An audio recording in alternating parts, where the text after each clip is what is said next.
pues que tenemos invitada especial aquí en el estudio. Es correcto, Pablo. Pues damos la bienvenida a la doctora Lisbeth Padilla.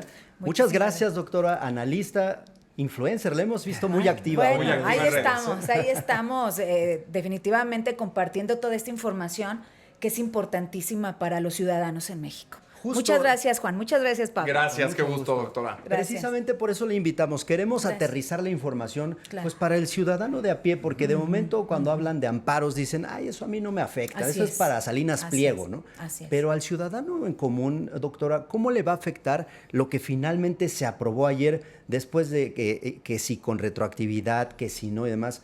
¿Cómo le pega a los ciudadanos? Fíjate que esto es sumamente importante porque el discurso básico fue precisamente que para Salinas Pliego, ¿verdad? Y no es cierto. Al ciudadano de a pie es el que más le pega. Un amparo, como lo teníamos antes, porque bueno, ahorita ya la ley se reformó, es que cualquier juez de distrito podía suspender un acto de autoridad.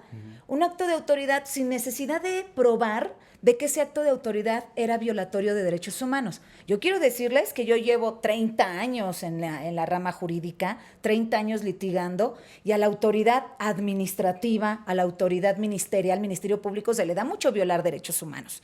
Entonces, ¿qué pasa? El amparo es para eso. Un ciudadano de a pie dice, ¿sabes qué? A mí me están violando derechos humanos. ¿Sabes qué? Parece que tengo una orden de aprehensión. Metías un amparo y entonces el juez de distrito, sin necesidad de comprobar nada, suspendía el acto. Entonces, a ver, primero dime, autoridad, ¿por qué emitiste la orden de aprehensión para yo determinar si hubo una violación de derechos humanos o no? Fíjate, eso era el amparo, cualquiera lo puede pedir. Ahora ya no. Ahora el amparo se convierte en extremadamente técnico. ¿Por qué? Porque el ciudadano tendrá que demostrar, imagínate en esta orden de aprehensión, tendrá que demostrar que evidentemente existe la orden de aprehensión y que además esa orden de aprehensión realmente sus derechos humanos los violenta. ¿Cómo le va a hacer la ciudadanía? ¿Desde la cárcel? Desde la cárcel.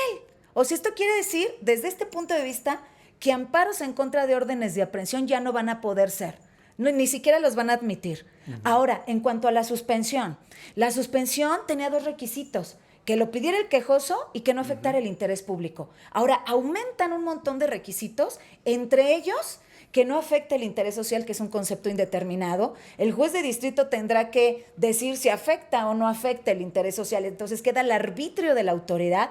Y fíjate, otro elemento súper importante, que esa suspensión evidentemente tiene que ser comprobable y debe tener una apariencia del buen derecho. Entonces, si un ministerio público solicita a un juez de control una orden de aprehensión, entonces tiene apariencia de buen derecho, porque se supone que, de acuerdo al principio de probidad, el Ministerio Público nunca va a mentir y por algo está solicitando la orden de aprehensión. Entonces, suspensiones provisionales tampoco va a haber. Va a ser muy difícil. ¿Todas? ¿O son, no, o yo estoy hablando en materia penal. En materia pero penal. esto afecta a todas las materias, claro. Pablo. En materia fiscal, por ejemplo, ya se elimina el contencioso administrativo. Ya la autoridad administrativa, que es el SAT, la autoridad fiscal, ya va a determinar si sí te bloquea la cuenta bancaria a través de la UIF, si sí te finca créditos fiscales, y el amparo únicamente va a proceder en la ejecución. Claro. O sea, ya está a punto de rematarse los bienes, ya está a punto de extinguirse en dominio tu cuenta bancaria, pero antes no va a haber amparo. Nos han dicho, doctora, que la idea era terminar con la idea de que el amparo era una especie de carta de corrupción, en donde no es con esta carta a mí no me puedes tocar. No es cierto, no, eso es una mentira. Es una mentira, y yo les puedo decir que la Unidad de Inteligencia Financiera, por eso se otorgaban los amparos, violenta el artículo 29 constitucional 1416 del debido proceso legal. Por eso se otorgan los amparos. ¿Por abusos de autoridad? Por abuso de autoridad, porque violenta la presunción de inocencia, porque violenta el derecho de saber por qué se le está congelando la cuenta bancaria. La Unidad de Inteligencia Financiera ha llegado a absurdos a decir, a ver, es que el contribuyente o la persona de a pie pues debe saber por qué le bloqueé la cuenta bancaria. No, espérate tantito. Constitucionalmente implica que la carga de la prueba la tienes tu autoridad, porque hay una presunción de inocencia en todas estas materias. Y no hay manera, digamos, ya de poder impugnar o de poder revertir esta reforma, ya sea en tribunales nacionales o tribunales internacionales. Sí hay manera. Claro. Pero el problema es que No hay división de poderes, mi querido Pablo. El Poder Judicial si fuera la Corte antigua, si fuera el Poder Judicial antiguo, seguramente declaraban inconstitucional esa reforma. Porque es inconstitucional. Es contraria al primero constitucional, es contraria al 133, es contraria al 20, al 14, al 16, o sea, al 29. Entonces, es a todas luces inconstitucional e inconvencional. Pero, ¿qué crees que va a hacer la Corte a modo? ¿Qué crees que van a hacer los jueces del bienestar? Yo siempre he dicho, bueno, ahora que analice esta ley, pues es que la ley de amparo fue hecha para los jueces del bienestar, porque un juez que sabe derecho tiene que hacer interpretación conforme, tiene que aplicar test de proporcionalidad, bloques de constitucionalidad. Y esto nada más es cuestión de que digan, si tú consideras que afecta al interés público, entonces no otorgues el amparo. Y algo bien importante, muchachos, fíjense ustedes que en la ley de amparo anterior nosotros teníamos una gran ventaja, que es que si la autoridad no aplicaba o cumplía con la ejecutoria de amparo, entonces esta autoridad se iba a la cárcel o se le destituía. Ahora ya no. Ahora, si no tiene posibilidad jurídica, que diga, ay, no, es que jurídicamente para mí no es correcto cumplir el amparo, ya no se cumple y no hay consecuencias. O que diga, materialmente yo ya no puedo cumplir el amparo, ya no se cumple y no hay consecuencias. ¿Esto qué quiere decir? Conclusión en estos puntos. El amparo se ha terminado y puede ser al revés, como un instrumento para amparar amigos del sistema y como un instrumento para negar el amparo sobre violaciones a los derechos humanos en contra de enemigos del sistema. ¿Cuál es la ruta jurídica que nos queda como alternativa?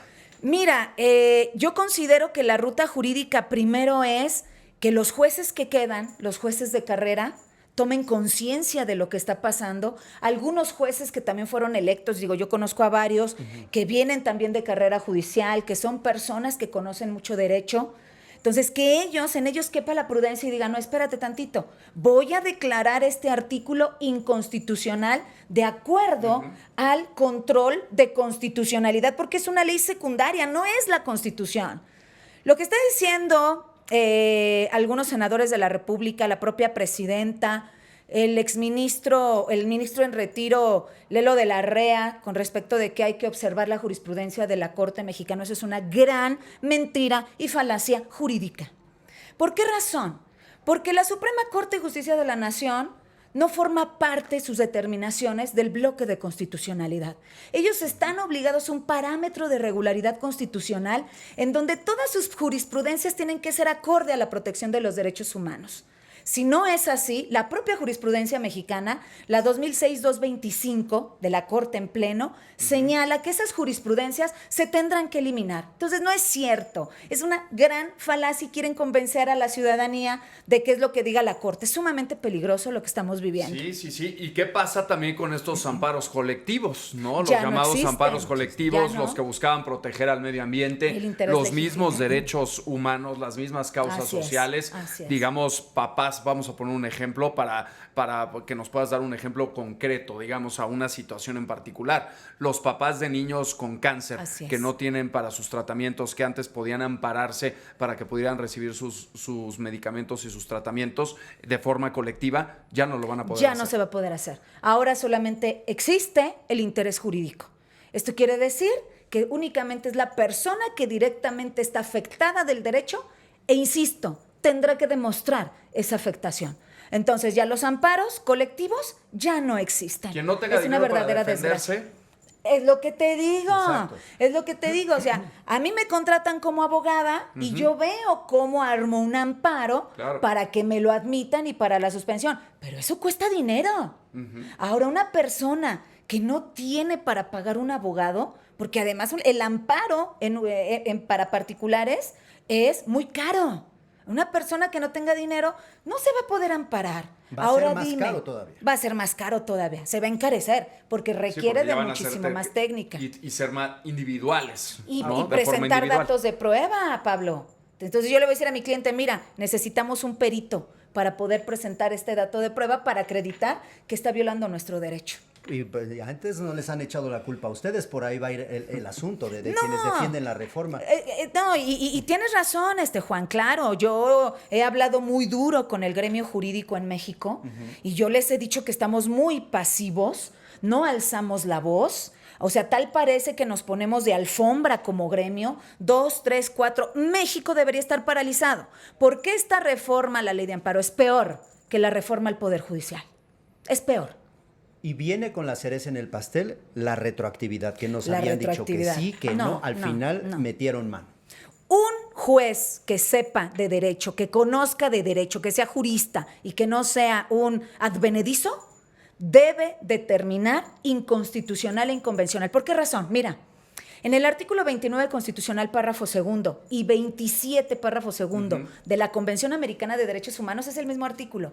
Te dice, ni el presidente de la República, ni la Corte, ni el Congreso, ni en caso de guerra, ni en caso de invasión, ni en caso de pandemia, podrán suspender o restringir los siguientes derechos. Y está el principio de legalidad y el principio de retroactividad. Chequen la Constitución. ¿Violaron la Constitución? Violaron la Constitución. ¿Esto qué quiere decir? Que un juez en este país no puede aplicar retroactivamente esa norma porque estaría violando la Constitución. Y entonces tendría en su deber o en su haber delitos, porque eso es un delito violar la Constitución, y también responsabilidades administrativas.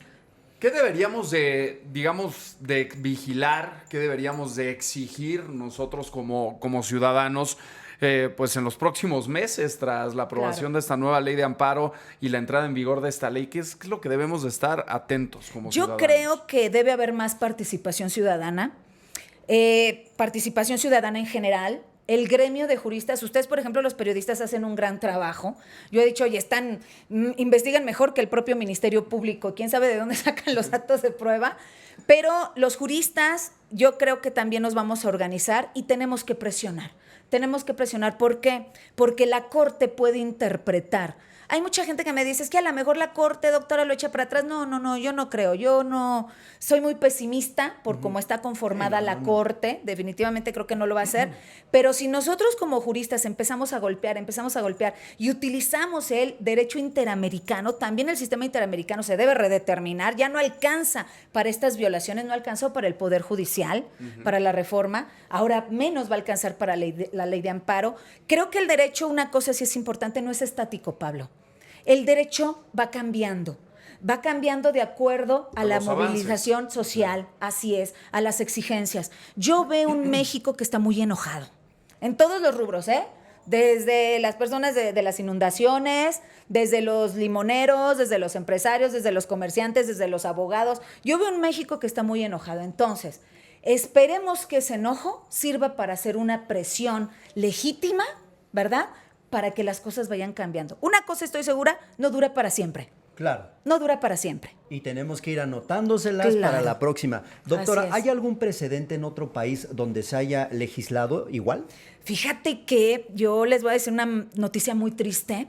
México es el experimento. ¿Ah, sí? No ha habido, yo he estado en Colombia hablando del tema, he estado en Alemania hablando del tema, he estado en Italia hablando del tema. Nosotros somos el experimento a nivel mundial de una reforma como la que se hizo al Poder Judicial, ni siquiera Bolivia, porque Bolivia nada más fueron sus ministros, nosotros fuimos todo el Poder Judicial federal y el Poder Judicial estatal, y además una ley de amparo, así como la teníamos nosotros, que era muy bien vista por la comunidad internacional. Ahora, el quitar el amparo de esta manera, somos el único experimento y el primero en el mundo. Yo creo que las dictaduras están viendo a ver cómo funciona la gente, cómo reacciona, cómo opera la norma jurídica, pero sí, se van limitando los derechos humanos de las personas. Con todo esto que estamos platicando de la limitación de los derechos humanos y bueno, vaya, un sinfín de cosas que hemos charlado, ¿con qué fin entonces crees tú, desde tu perspectiva, que el partido en el poder, el oficialismo, presentó esta ley? Yo tengo una hipótesis, y es una hipótesis muy dura.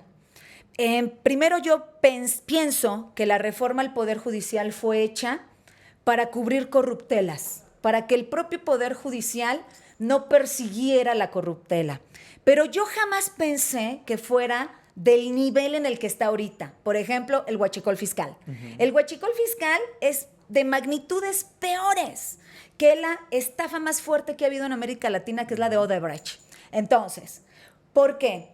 Porque México ha sido ordeñado de una forma salvaje por la corrupción. Ordeñado desde una perspectiva económica. Sí. Entonces, en ese sentido, ¿qué pasa? Bueno, necesitamos dinero. Y el dinero no lo van a regresar. ¿Por qué no hicieron una reforma para el huachicol fiscal? Una reforma en donde se les investigue, donde se les finquen responsabilidades, en donde se les meta una prisión de máxima seguridad que tenemos en México y tenemos todo el derecho en crimen organizado, en delincuencia organizada, para poderlos meter a prisiones de máxima seguridad. No, al contrario, ¿qué es lo que están haciendo? Pues bueno, seguimos ordeñando a México, claro. Quitamos derechos, ¿y quién va a pagar? Pues los contribuyentes. Pues ¿de dónde vamos a sacar las cosas? Es más, les voy a decir algo. Con estas leyes que tenemos actualmente y con estos jueces, a cualquier persona se le puede quitar la propiedad, sus casas, lo que sea. Se les puede quitar y a ver con qué se van a amparar.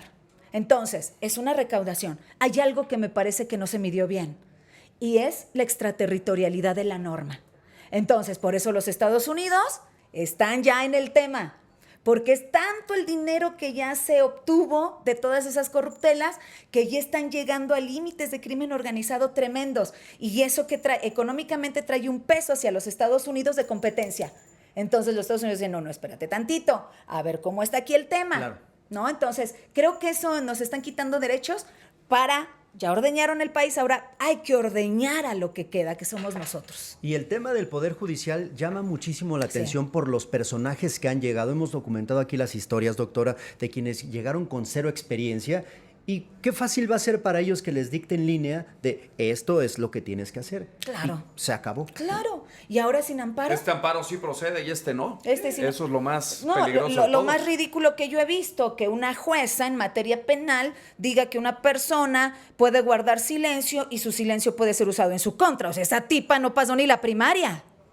Esa tipa no conoce derecho. ¿Por qué está ahí? Lista de las cosas que han dicho. Y sí, al Poder Judicial sí se le podía sancionar en términos de corrupción, pero investígalos. Eso fue el robo de derechos humanos más importante históricamente en México. Si tuviéramos entonces, para cerrar, que explicar en una sola frase a los ciudadanos mexicanos por qué esta ley es tan preocupante, ¿cómo lo explicarías, doctora? Bueno, ya no tienen derechos, ya no tienen protección a sus derechos.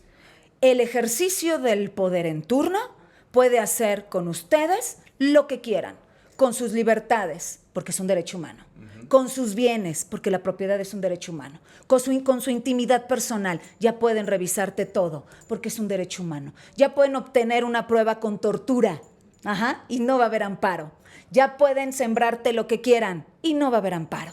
Entonces, no hay derechos. Por eso, el impacto y lo que yo noto en la ciudadanía es que la ciudadanía está muy tranquila, ¿no? Ay, no pasa nada, ¿a mí qué me van a quitar si no tengo bienes? Bueno, tienes la libertad. Claro. ¿No? Porque piensan en eso, están pensando en Salinas Pliego, que si el señor debe, bueno, pues si debe, también métanlo al tanque. También fíjenle una medida cautelar económica.